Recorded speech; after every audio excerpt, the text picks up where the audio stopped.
முருகப்பெருமானோட வாகனம் எதுன்னு கேட்டா எல்லாரும் மயில்னு சொல்லுவோம்.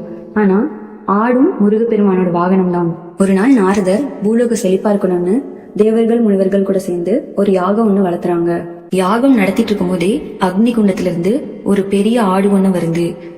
அதனோட உக்கிரமான கண்களும் வளைந்த கொம்புகளும் யாகசாலையவே துவம்சம் பண்ணிடுது.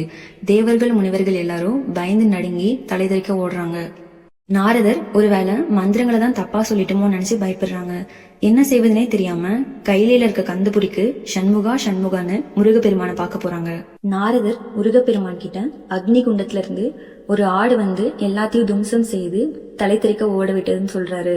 முருகர் அது மேல ஏறி தன்னோட வேளால குத்தியதும் அடங்கி போய் ஞானம் பிறந்துருது. தன்னோட வாகனமா அதை ஏத்துக்கிறாங்க. நாரதர் நல்லபடியா யாகத்தை வளர்த்து பூமலை பொழிந்து பூமண்டலம் செழிப்பாகுது. நாரதர் கலக்கம் நன்மையிலேயே முடியுன்ற மாதிரி அவர் வளர்த்த யாகமும் நன்மையிலேயே முடிஞ்சிருது.